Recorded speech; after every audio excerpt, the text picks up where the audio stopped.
Semua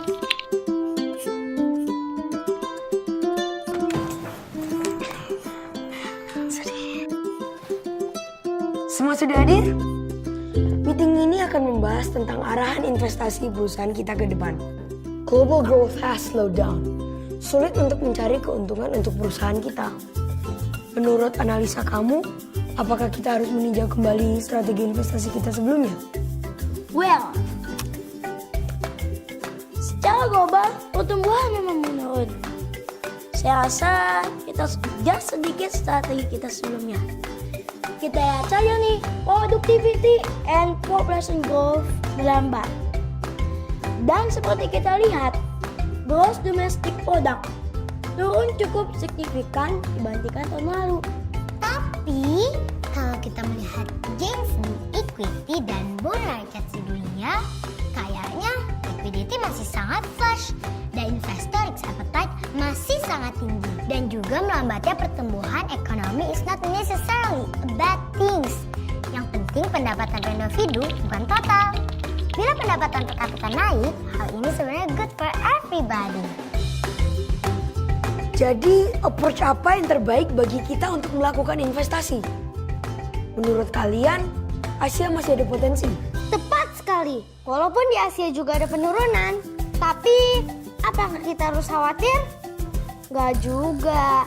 Dalam 3 tahun, pertumbuhan Asia itu sama kayak kita menciptakan satu Jerman. Bahkan, 5 tahun dari sekarang, mungkin cuma perlu 2 tahun bagi Asia untuk menciptakan satu Jerman.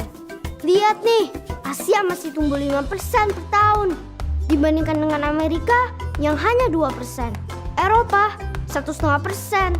Dan Jepang yang hampir tidak tumbuh sama sekali. Gak salah kalau kita harus bullish di Asia. Setuju banget. You're sharp, Felix. Sharp, sharp. 5-10 tahun ke depan, Asia akan berperan penting dalam pertumbuhan ekonomi. Kita lihat saja jumlah uang nominal yang disumbangkan oleh Asia kepada ekonomi global itu. Setara dengan 2 kali lipat jumlah dari Amerika. Selain India dan Filipina, saya rekomendasikan Indonesia untuk berinvestasi. Populasinya masih sangat muda dan terus bertumbuh. The capacity is still huge. Bagus banget for long term. Coba aja kita ingat, waktu episode dapat tantrums di tahun 2013 lalu. Hanya 1 dari 5 investor yang keluar dari pasar obligasi pemerintah.